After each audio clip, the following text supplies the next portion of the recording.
Fala pessoal, tudo bem com vocês? Olha só, foram definidas as últimas seleções classificadas para a fase de grupos da Copa do Mundo 2026. Ao todo foram 6 seleções vindo da repescagem, 4 da repescagem europeia e duas da repescagem intercontinental.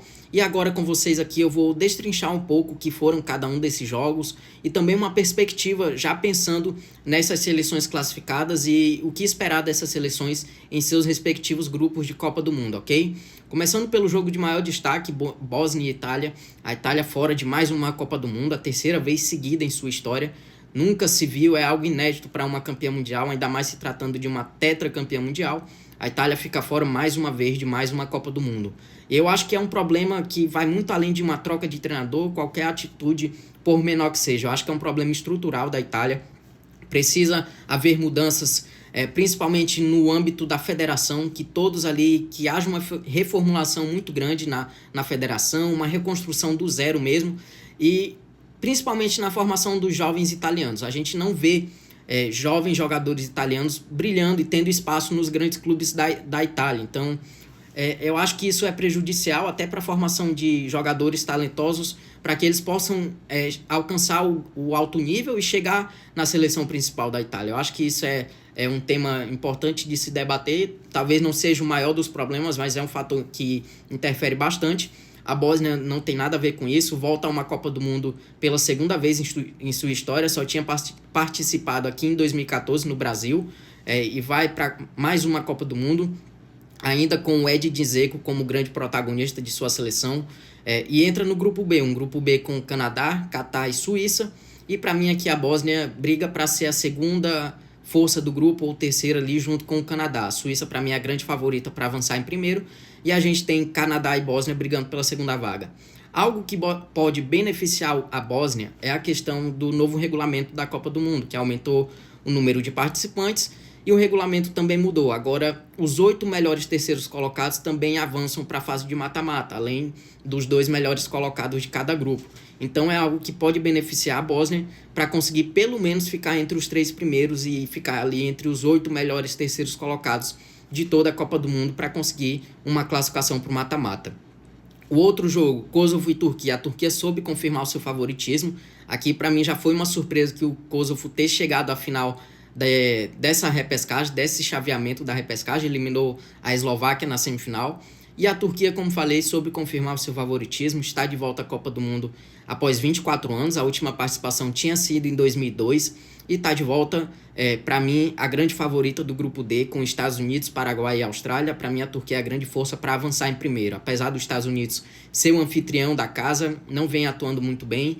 O Paraguai pode sim ali incomodar, quem sabe, né? Um jogo único ali pode incomodar sim, mas a Turquia, para mim, é a grande favorita, tem uma grande geração. Se não for a melhor geração da sua história, é uma das melhores, sem dúvidas. Tem jogadores como Arda Güler, Kenan Yildiz, Çalhanoğlu, Koksu, Kadioglu, Aktürkoğlu, que foi inclusive o autor do gol da vitória contra o Kosovo. Então, assim, é uma geração muito boa, treinado pelo técnico italiano Vincenzo Montella. Inclusive, teremos 3 técnicos italianos nessa Copa, né, que é o Vincenzo Montella da Turquia, Carlo Ancelotti da seleção brasileira, e Fábio Cannavaro, o lendário ex-zagueiro italiano, que vai ser o treinador do Uzbequistão. Então teremos 3 treinadores italianos, enquanto a sua seleção, né, a seleção italiana, não vai para a Copa do Mundo.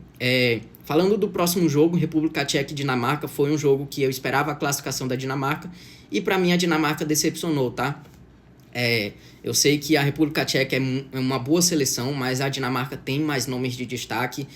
Na teoria, né, porque foi só na teoria, mais forte que a República Tcheca, mas a República Tcheca soube fazer valer o fator casa, né, e conseguiu a classificação nos pênaltis, e entra num grupo com México, África do Sul, Coreia do Sul. Para mim é um grupo que tudo pode acontecer, qualquer um pode ser primeiro colocado, qualquer um pode ser lanterna. Então é um grupo que eu acho, inclusive, que tem grandes chances de 3 times passarem, de 3 seleções avançarem, né, pela questão do equilíbrio mesmo, de não ter um grande favorito no grupo. E a República Tcheca certamente tem totais condições de avançar. Como falei, a Dinamarca, para mim, decepcionou, mas a República Tcheca não tem nada a ver com isso.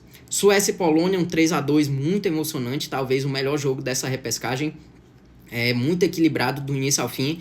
A Polônia foi melhor, é verdade, na maior parte do tempo. A Suécia, jogando em casa, conseguiu fazer valer esse fator casa, tendo o centroavante Gyökeres sendo totalmente decisivo no confronto, né? Fez o gol na reta final ali da vitória, da classificação. Já tinha feito um hat-trick na semifinal contra a Ucrânia, então foram 4 gols em 2 jogos para o atacante do Arsenal, extremamente decisivo. Para uma Suécia que entra para mim no grupo da morte. No grupo da morte com Holanda, Japão e Tunísia. Para mim esse é o grupo mais difícil, mais equilibrado da Copa, porque são 4 seleções que são fortes. A Tunísia talvez a com menos destaque, mas podendo também bater de frente com essas outras. O Japão é talvez a melhor seleção fora do eixo América do Sul e Europa. E a Holanda, pela sua força, também já era de se esperar que ela fosse uma das forças do grupo. E a Suécia entra nesse pacote e acho que pode bater de frente. É uma geração muito boa, com nomes como Gyökeres, o Isak e o Kulusevski voltando de lesão, visando a Copa do Mundo, também estarão presentes. Tem o Elanga, tem o Bergvall do Tottenham, tem o Svensson do Borussia Dortmund. É uma geração muito boa, treinada pelo Graham Potter, inclusive, que já teve passagens por Chelsea, West Ham, Brighton. E então é uma seleção muito boa que, como eu falei, pode fazer uma boa campanha na Copa do Mundo, e é isso que eu espero da Suécia, né? Passando para a repescagem intercontinental, tivemos a classificação da República Democrática do Congo diante da Jamaica por 1-0. E é uma classificação histórica porque o Congo volta a uma Copa do Mundo após 52 anos. Vejam só, desde 1974, ainda quando se chamava a seleção de Zaire, né, agora como República Democrática do Congo, o Congo volta para a Copa do Mundo. Vai entrar em um grupo com Portugal, Uzbequistão e Colômbia, que claramente Portugal a favorita para avançar em primeiro, com a Colômbia ali como segunda força. E eu vejo o Congo com mais possibilidade de avançar como melhor terceiro do que o Uzbequistão. Acho que o Congo pode fazer bonito nessa Copa, conseguindo uma tão sonhada vaga para a fase de mata-mata. Vale lembrar que na repescagem africana, para chegar na repescagem intercontinental, o Congo eliminou Camarões e Nigéria. E o que se explica esse sucesso da República Democrática do Congo? Principalmente a questão do recrutamento da diáspora, né? Que basicamente são jogadores de origem congolesa, mas que nasceram ou cresceram em outros países, né? A seleção busca fazer esse recrutamento desses jogadores para defender a seleção do Congo. E por isso que explica esse sucesso, né? Tem jogadores como o Issa, do Newcastle, tem jogadores como o Bakambu, o Wan-Bissaka, Tuanzebe, o autor do gol, inclusive, contra a Jamaica, o Sadik, são jogadores que atuam na Premier League, o Bakambu é no Real Betis, mas os outros são todos na Premier League, então é um pouco uma explicação que explica esse sucesso da República Democrática do Congo, voltando a uma Copa do Mundo depois de mais de 50 anos.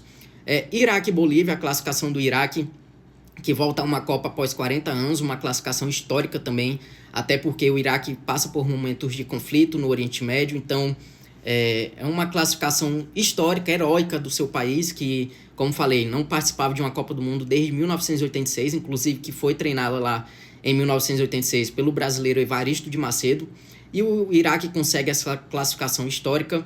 Foi um jogo em que o Iraque foi predominante na maior parte do jogo, 15-6 em finalizações contra a Bolívia, e a Bolívia, por sua vez, não conseguiu fazer frente, né? A tão sonhada classificação para a primeira Copa do Mundo em sua história não foi dessa vez para a Bolívia, e o Iraque, como falei, entre um grupo com França, Senegal e Noruega. Para mim aqui o Iraque claramente é a última força do grupo, dificilmente vai avançar, mas só de conseguir uma vaga na Copa do Mundo já é histórico diante desse contexto, desse cenário que vive o país do Iraque, né? Então é isso, gente. O que você achou desses confrontos de repescagem? O que você espera dessas seleções? Diga aí nos comentários a sua opinião. Obrigado para quem chegou até o final do vídeo, ok? Então não deixe de curtir e comentar. Se for comentar para criticar, comente mais com argumentos, ok? E vamos ter sempre aqui esse debate, essa troca muito saudável. Valeu? Obrigado por quem chegou até o final do vídeo. E é isso. Forte abraço e tamo junto.